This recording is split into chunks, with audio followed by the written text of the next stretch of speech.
સાબરકાંઠાના હિંમતનગરના જવાનગઢ પાટિયા પાસે સર્જાયા ગોમખાર અકસ્માત. લગ્ન પ્રસંગે પીરસવા જતી 6 મહિલાઓના કરુણ મોત. સાબરકાંઠા જિલ્લાના હિંમતનગર શામળાજી નેશનલ હાઈવે પર આજે વહેલી સવારે કાળજું કંપાવી દે તેવી ઘટના સામે આવી છે.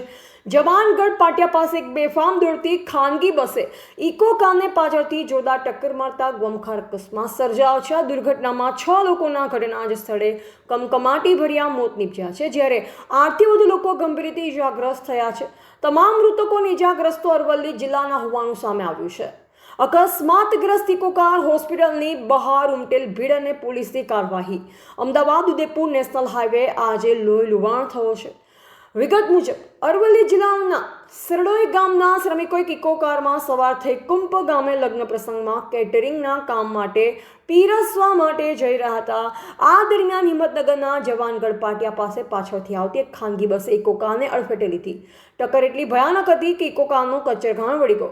અકસ્માતમાં 6 મહિલાઓના ઘટના જ સ્થળે પ્રાણ પંખેર ઉડી ગયા. અકસ્માતના પગલે હાઈવે પર મસ્ત મોટો ટ્રાફિક જામ સર્જાયો. ઘટનાની જાણ થતાં જ ગામબોય પોલીસનો કાફલો ઘટના સ્થળે પહોંચી ગયો અને સ્થાનિકોની મદદથી ઇજાગ્રસ્તોને તાત્કાલિક ગામબોય અને હિંમતનગર સિવિલ હોસ્પિટલ ખસેડવામાં આવ્યા હતા.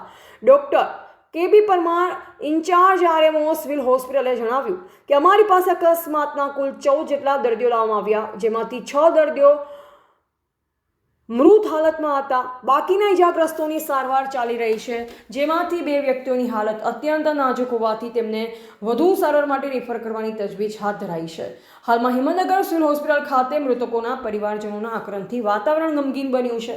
ગામબોય પોલીસે બસ ચાલક વિરુદ્ધ ગુનો નોંધી આગળની તપાસ હાથ ધરી છે અને હાઈવે પરનો વાહન વ્યવહાર પૂર્વવત કરાવ્યો છે. લગ્ન પ્રસંગના ખુશીના માહોલ વચ્ચે આ કરુણ ઘટનાએ સમગ્ર પંથકમાં રેલાટી ફેલાવી છે. એવા રાજકુમારસિંહ પરમાર, ભારતની સ્મિતા, સાબરકાંઠા. અમને મળતી માહિતી મુજબ રાયગઢ ગામબોય પાસે જવાનગઢ પાટિયા પાસે અકસ્માત થવાથી અલગ અલગ 108 એમ્બ્યુલન્સ દ્વારા 7 દર્દી અમારી હોસ્પિટલમાં લાવવામાં આવેલ.